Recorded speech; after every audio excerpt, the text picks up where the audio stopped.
News Break.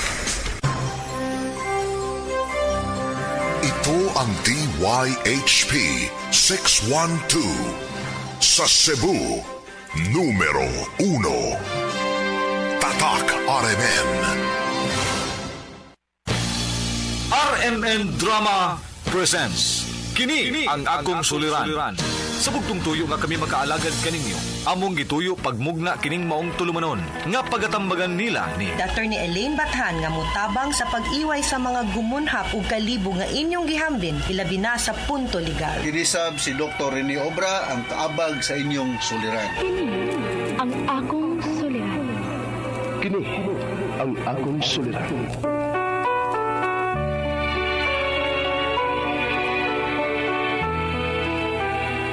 Sa pagkaymugso ng kalibutan, gikalawaan at ang daan sa itong suliran.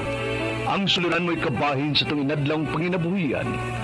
Aba na doon ay suliran nga dili mo mapasan nga ikaw ra. Nagkinahanglan kag katabang aron sa pagsulbad ni ini. Nagkinahanglan kag kahayag na may mulamdag sa imong unahuna. Ug tungod ni ini, natawag kini nga atong tulumanon nga naguluhan. Kini ang akong suliran. Kini ang akong suliran. Mga minugbong duwa nga matapos lang sa usa ka hugna. Mga kinutlog gikan sa mga suwat sa mga minahal namong tigpaminaw. Busa kung aduna kamoy suliran nga naggumon karon sa inyong galamhan. Suwata ka na og ipadala ning atong tulumanon. Kini ang akong suliran. Aron kabuhatan ka na og duwa sa kahanginan og pagatambagan sa mga bulawanang hunahuna. Kini ang akong suliran. Kini ang akong suliran. Sinumat ni Teresa Tirul Soria, ubos sa direksyon ni Ingrid Miss Iver Tudaso. Dalit kaninyo sa RMN Drama. Recorded by X Thunder Gaming.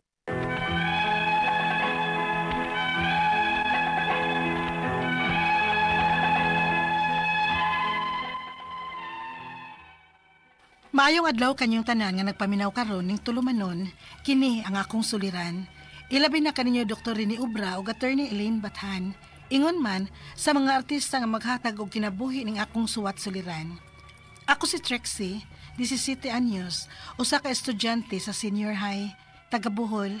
Punto medikal kining akong suliran. Kabahin kini sa akong mga mata.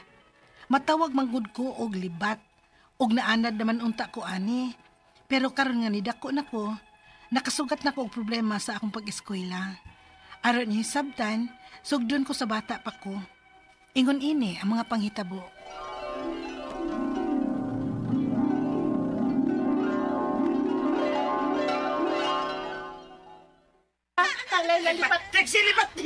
Mga bad kaayo mo da. Ito ganta mo sa akong mama. Laban mama ng libat. Loya. Mami kanan niya, kay lipat na siya. Alam mo, masuko baya gyud si Papa Jesus ninyo kay manaway man mo. Bad baya lang mangbuli. Sabi naglibat yun ka. Di ka naman tagong libat. Libat pa ka. Lain na ninyo, oy. Saan naman sa din kasaba din eh? Sir, mangbuli sila sir ay. May nusin lang na sila sir B kay mangbuli na ako. Be, may nusan sila ni sir, be. Kanong-kanunay magina ninyong sungugos, Trixie, sa iyang diferensya. Unsa ka, kung kamo pa'y parehas niya? Mga dili maayo ang magbuli, ha? Bad na. Be, kasabaan!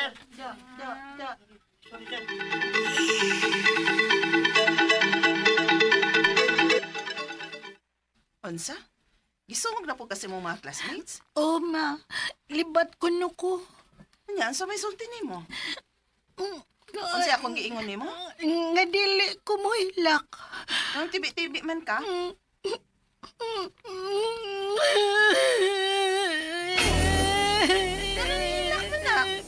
Angang, gikapoy naman ko, sige lang na nagkasuko. Sa akong ilaman kong buliyon, maglagot man ko.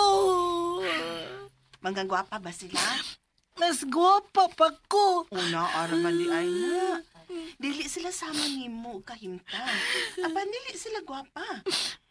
Ingon ana raman ko na ang tao, Trixie. Dili perfecto. na ay naa nila nga wa nimo. Ug may naapod nimo nga wa nila. Ug bright pagyud ka. Perming nasa honor roll. Ug labaw sa tanan, buutan ka. Mao ni natalabaw nimo nila kay wa sila ana. Salamat, Mama.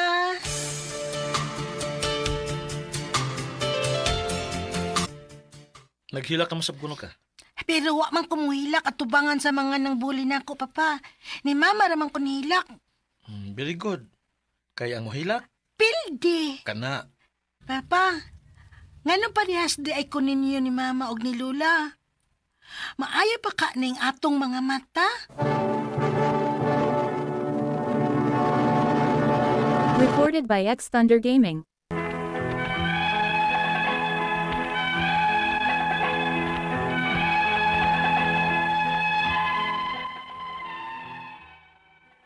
Naliwat ko sa akong papa kay libat pod ang akong papa. Ingon man ang akong lula. Dili na ko kalikayan kaniadto sa bata pa ko nga makapangutan ako kung nganong naingon ini ang among kaliwat. Apan nakadako nako, naana lang sad ko. Wa na ko moghuna-una sa akong diferensya kay pag high school nako, wa na masad kaayoy mobuli nako. Tingali tungod kay hingkod nami og nailan ako nga ingon ani ko. Makakita raman ko.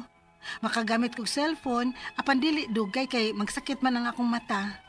Pero karong nag-senior high school nako, medyo ni bati na gyud ko kalisod sa akong pag-eskwela. Unya.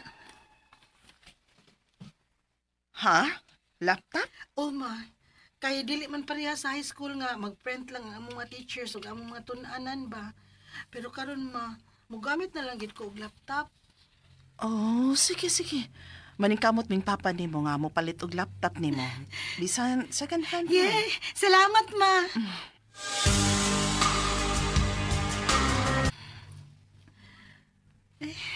Kasakit sa akong mga mata. Sige, tutok sa screen sa laptop. Uy.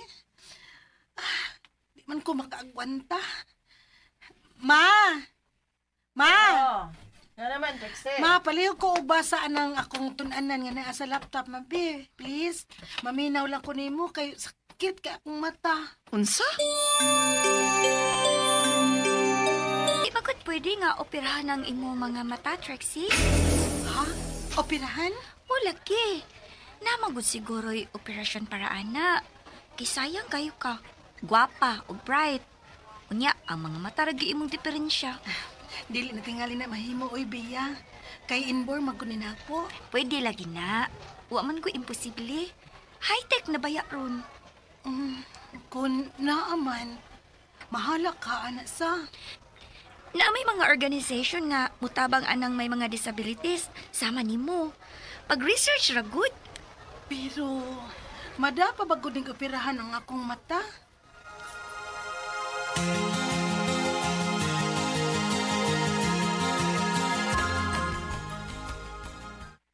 Ay, di tana, Trixie, uy.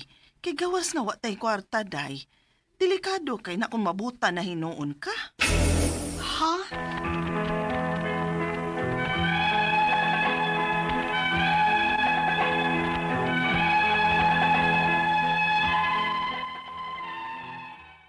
Wa pa ko kawad iyong paglaom nga may posibilidad pa nga mataron ng akong mga mata kay high-tech na baya ta kaayo karon. Ang akong mga pangutana mo kining mosunod, unang pangutana. Inborn ang akong pagkalibat. Ingon sab ni ini ang mata sa akong papa ug ang iyang mama. Sa among genes ba gyud ni nga libaton mi og mga mata? Ikaduhang pangutana. Sa ka-advance na sa technology karon, doon na ba'y operasyon sa mga sama na akong libat og mga mata? Unsa may paagi? Mahal ka ha? May makatabang ba sa sama nako? Ikatulong pangutana. Karon nga nag-senior high school nako, struggle na kay nako paggamit og laptop kay dili ko makadugay tutok. Unsa kay pamaagi aron matarong ko ang akong pananaw? Ikaupat og katapusang pangutana. Pwede ba ko moduol ani og espesyalista sa mata? Or may eyeglass ba nga mo correct sa akong pananaw aron dili magsakit ang akong mata og tutok sa screen? Palihog, tabangi og tambagi ko. Kini ang akong suliran Trixie. Mayong adlaw mga suking tigpaminaw din sa tong programa, kini ang akong suliran. Ano na sa bako, si Dr. Rene Obra magiguban kaninyo karong adlaw. Ako mutambag sa inyong mga psychological, emotional, o mga behavioral, drug-related ng mga problema. Kay medical doctor man ako, psychiatrist o drug addiction specialist. Klase-klaseng pamahagi sa pagpadala sa mga sulat-suliran di ka na mo. Pwede kanyo padala sa mong email, suliran_612@yahoo.com or sa atong Facebook account, kini ang akong suliran, official writer's page o driba sa mong batan sa 3rd floor, Jose R. Martinez Building, Osmeña Boulevard, ning Dakbayan sa Sugbo. Ang atong makutlo nga pagtulunan karong adlaw, mao kini nga if you stop struggling, then you stop life. Mao na, di na tabulihok, patay na ta. Atoli, patay mo gitang tanan ba, may di mamatay na to. Pero ilan ta magdungan. Lain-lain pamaagi sa unsaon ta pagkuwas Ginoo. So, kailangan mo sikay-sikay kita para di ta patay. O di ta matay dali. Kung mahimo lang. Ang ato magtatampo ko ng adlaw si Trixie, 17 years old, taga Bohol. Estudyante pa ni siya, senior high. May problema kay may tungkol siyang pananaw, no? May makailan ako sa Bohol, no? Dr. Bots alis na, pero may mag-chat na ko. Musta namang kinabuhi das Bohol Bots? O Panti. John Yu, mga Yu family sa Kalapi. Ma'am Mabel 5 Saniel sa Tagbilaran City. Musta naman ka, ma'am? Mustang kinabuhi sa daghang kwarta, ma'am? Panghatag po gamay. Mga ilan ko sa family dia sa Batolete, musta? Musta naman barangay captain Dini Ilarcosa. Diya sa Masin, no? Ako sabon ako great ni si Samuel Dison Pero. Akong ag-agaw, Nestor Dison Obra. Nicolas Pero, diya sa Bilibol, Masin City. Attorney Brian Wano, diya sa Toledo, no? Pero Masin ni siya, nagkasawag taga Masin. Ako nang parinti pa rin niya. Mga Entrada family, no? Ini man naminin. Dr. Lud Musot, diya sa Toledo. Dr. Justin Basti, mo diha sa Toledo pero man taga-sugod ni sa taga-sugod sa Denlete, no? Okay, so going back to our sender si Trixie, taga Bohol. May tungod kini sa iyang problema sa pagtanaw kay medyo may manukon kuno ni siya, no? Mga to nabati tungod sa drama. Unang pangutana, inborn ang akong pagkalibat. Ingon sab ni ani ang mata sa akong papa o giyang mama sa among gene bagyod ning mga libaton mi og mata. Well, kita sa genetic loading, pero daghan man ang mga hinungdan nga nung medyo may pagkalibaton ng usa ka tao. Ang among sa among pagtuon ginatawag ni namo og strabismus. Strabismus. Ang mga hinungdan ang gidaan ni Trixie, ang mga muscle sa mata dili siya na-align. Normally mong align siya, so dili siya na-align. So ang focusing niya is problema. So kung farsighted ka, ang tendency pod sa imong mata is mo turn inward or outward para makafocus ka sa usa ka butang. Unya baliko nako, nanay siya genetic loading. Kung mingong ka ang imong papa o imong lula may pagkalibaton sad or nakay strabismus, sumasa usa na sa mga hinungdan. So makorehaan naman ni siya ana ni mga posibleng alibyo. Tawag man ni sa pinulungan nga mga Cebuano og manukon, manukon or libaton, Walagi po na hinungdan usahay da sa eskwelahan, ayo lang po ninyo gibuli ng mga tao nga ingon ani kay dili baya nila ni kagustuhan nga malibaton sila. So usa man sa mga hinungdan nga usa ka bata di na mo eskwela kay sugsugon lagi, hoy libat, hoy ana dili maayo na. Kung naman gani may nana nga mitabo sa eskwela, itugan sa inyong teacher o sa guidance counselor para makuha ang atensyon sa ng bully. Okay, sunod nga pangutana. Sa advance na nga technology karon, ano na ba'y operasyon sa mga mata nga libat? Unsa man nga paagi? Mahal ba? May makatabang ba sa sama nako? Naaman tay ang usa sa mga committee na mo sa Lions kining sa vision, no? Di ko sure og naabay libre ani, pero ang alibyo ani Trixie is glasses. Unya magkuan kag patsi sa imong mata, unya surgical intervention. Mga ophthalmologist sa mga expert ani. Kung pila magdepende kung asa man kang ophthalmologist mo dool, pribado ba or sa gobyerno ba. Pero hopefully nga mahimo ba og I am not sure og naa ba kay contact number. I will try to ask kung naa ba ni maapil ba ni sa among Lions program kining ingon aning problema.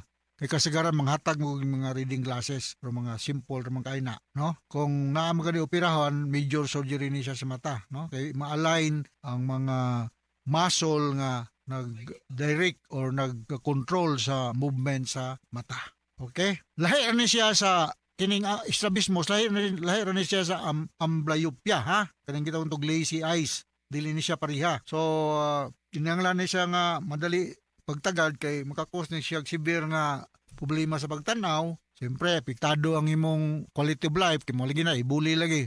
Ipatong mga kigsunan mo, bully po. Kanya makakos ni siya og inunta visual impairment in the long run. Ikatulong nga pangutana, karon nga na senior high nako, struggle yun kayo paggamit og laptop. Kay dili ko madugay og tutok. Unsa kay pamaagi aron matarong ko ang akong pananaw. Ako nang giingon na glasses ang netiksi. Buhol man kano. I'm not sure kung nabay ophthalmologist nag-practice diya sa buhol.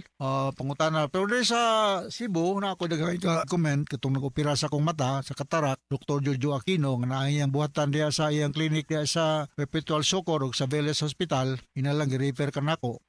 Fair mapod mo charge ni sila sa Ace Eye Clinic sa ilang Dr. Aquino, madaban ni opera, no? Kung pila, di ko ka answer man yana, no? Kaya depende sa klase nga ophthalmologist. Ophthalmologist ang mga kuha ni. O madara ba ni og glasses, ha? Kung medyo di ka kadugay lututok sa imong laptop, pahulay lang niya, balik na pagkataon-taon para mahuman mo ang gusto nimong humanon. Ikaw pa ko tapos ang pangutana, pwede ba kong modul ani og espesyalista sa mata? Yes, katong gingon ako ophthalmologist, ha? Ophthalmologist ang mong dolon. Or may eyeglasses pa na nga mo kuryaan rang pananaw aron dili mo sakit ang tutok nako sa screen. So akong gingon, modul kag ophthalmologist, dili ko kay balog na abay nagpractice diya sa Bohol o diya sa Cebu, ay daghan diri, ha? Na si Dr. Edward Tan diya sa Maternity Hospital, Cybergo diya sa Chongwa, Jojo Aquino sa Perpetual ug sa Cebu Vélez, no? So muna ako ikatambag sa problema Trixie, yung ato sa libuan, millions ka naminaw sa itong programa kaniya kong suliran. Once again, ako si Dr. Rene Obra. Thank you very much with my partner sa legal, Attorney Eileen Bathan, sa makanunayon yung pagpaminaw sa atong mga RMN program. Taas kayo tag-rating din sa atong lugar. So from all of us here sa Radio Mindanao Network Production Center, Radio mo nationwide tatak RMN. Daghang salamat o maayong adlaw.